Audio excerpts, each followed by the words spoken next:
நமஸ்காரம். அஸ்மத் சர்வகுருப்பியோ நமக. இது நமது உலகம் சேனல் நேயர்களுக்கு வேங்கடம் ராம்நாராயண் அன்பு கலந்த வணக்கங்கள். கவலை எவ்வளவுதான் இருந்தாலும் அதையெல்லாம் எதிர்கொள்ளக்கூடிய மனப்பக்குவம் கிடைத்த கும்பராசி அன்பர்கள் என்பவர்களை எதிர்வரக்கூடிய விசுவாச வருஷம் வைகாசி மாதம் 15/5/2025 பிறக்கக்கூடியது. புதன் திசையில் பிறக்கக்கூடியது. நம்முடைய 5ஆம் வீட்டு குடையவனான புதன் திசையில் பிறக்கக்கூடிய மாதம் நமக்கு எப்படி இருக்கும்? நமக்கு கும்பத்திலே ராகுவும் சனியும், மீனத்தில் சுக்கிரன், மேஷத்தில் புதன், ரிஷபத்தில் புதன் சூரியன், மிதுனத்தில் குரு, கடகத்தில் செவ்வாய், சிம்மத்தில் கேது இருந்து நம்மை வழிநடத்துகிறார்கள். மிக மிக அற்புதமானது ஒரு மாதமாக இந்த மாதம் அமைந்திருக்கிறது. ராகு கேதுக்குள்ளே அத்தனை பிளானட்டும் அடங்கி இருக்கிறது. இருந்தாலுமே சனி வக்கரமாக நம்ம வீட்டில் உட்கார்ந்துருக்கார்.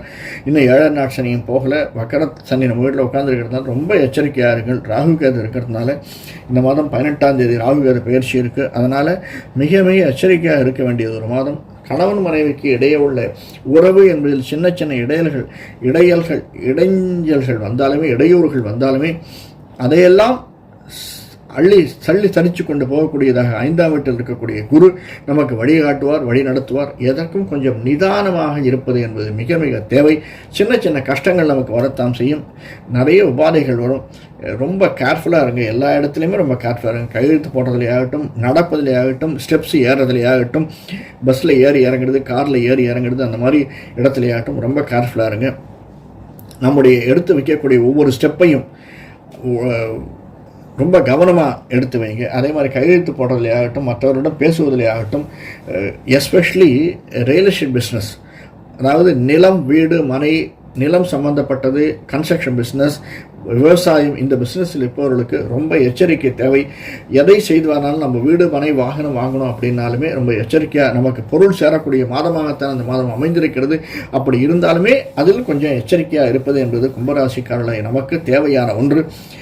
மெடிக்கல் லைனில் இருப்பவர்களுக்கு மருத்துவத்துறை மிக மிக ஏற்றம் தரக்கூடியதாகத்தான் அமைந்திருக்கிறது. அதில் போடக்கூடிய இன்வெஸ்ட்மெண்ட் மட்டும் கொஞ்சம் பார்த்துக்கோங்க. ரொம்ப லாங் டேர்ம் இன்வெஸ்ட்மெண்ட்டாக இருந்தால் ஓகே, ஷார்ட் டேர்ம் இன்வெஸ்ட்மெண்ட்டாக இருந்தால் அது எச்சரிக்கையாக இருப்பது என்பது மிக மிக நல்லது. கலைத்துறையில் இருப்பவர்களுக்கு நல்ல ஏற்றம் தந்தது போல் இந்த ஒரு இடத்துல இன்னொரு இடம் மூவ் பண்ணி சிறு குறு தொழில் வியாபாரிகள் அவர்களுக்கும் டிரைவர்களுக்கும் இந்த மாதம் மிகவும் ஏற்றத்தை தரக்கூடிய மாதமாக இருக்கும். ஏன்னா நமக்கு கும்பத்திலே ராகுவும் சனியும் இருக்க, நல்ல 7ஆம் இடத்துல இருக்கக்கூடிய கேது நல்ல மூமெண்ட்டுக்கு வசதியான ஒரு இதுவாகத்தான் இருக்கிறது. 10ஆம் வீட்டு நமக்கு 10 குருவினுடைய பார்வை இருக்கிறதுனால சிறு குறு தொழில் வியாபாரிகள், டூரிசம் செய்பவர்கள், டிரைவர்ஸு, இவர்களுக்கெல்லாமே நல்லதொரு கையில் பணம் புழங்கக்கூடிய ஒரு மாதமாக 2ஆம் இடத்துல சுக்கிரன் இருக்கிறதுனால நல்லதொரு மாதமாகத்தான் அமைந்திருக்கிறது. எதிர்காலத்தில் நமக்கு பல நிகழ்ச்சிகள் நடப்பதற்கு இந்த மாதம் நாம் எடுக்கக்கூடிய முயற்சிகள் அச்சாணியாக இருக்கும் என்பது சிறிது சந்தேகமில்லை. ஆனாலும் நம்முடைய குலதெய்வ இஷ்டதெய்வ வழிபாட்டை விட்டுவிடாதீர்கள். எந்த விஷயமா இருந்தாலும் ஒரு 8 நம்முடைய குலதெய்வத்தையோ வழிபாட்டையோ இஷ்ட தெய்வத்தையோ வணங்கி வந்து எந்த விஷயத்தையும் சின்ன விஷயமா இருந்தாலும் பெரிய விஷயமா இருந்தாலும் செய்யுங்கள். கட்டாயம் சனிக்கிழமை, ஞாயிற்றுக்கிழமை ஈவினிங் 7 to 8 கோவிலுக்கு சென்று நவகிரகத்தை வணங்கி வாருங்கள். நம்முடைய இஷ்டதெய்வ குலதெய்வத்தை வணங்கி வாருங்கள். கேட்ஜெட்லேயே குலதெய்வ இஷ்ட தெய்வத்தை வச்சுக்கோங்க, எடுத்து பாருங்கள். இந்த மாதம் என்பது, வைகாசி மாதம் என்பது கும்பராசிக்காரனை நமக்கு நிச்சயமாக நிறைய விஷயங்களில் ஏற்றமாகத்தான் இருக்கும். எதிர்பாராத பண வரவு உண்டு, குறித்து வைத்துக் கொள்ளுங்கள்.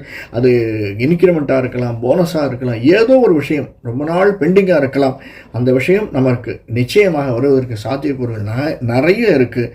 வேறொரு காணொளியில் சந்திப்போம். நன்றி, வணக்கம். காணொளி உங்களுக்கு பிடிச்சிருந்ததுன்னா மறக்காம லைக் பண்ணுங்க. இதுல சப்ஸ்கிரைப் பண்ணலன்னா சப்ஸ்கிரைப் பண்ணிக்கோங்க. அடுத்தவங்களுக்கு ஷேர் பண்ணுங்க. என்ன தோன்றதோ அதை கமெண்ட்ல பண்ணுங்க. வரக்கூடிய காணொளிகள்ல நான் சொல்றேன். வேறொரு காணொளி சந்திப்போம். நன்றி, வணக்கம்.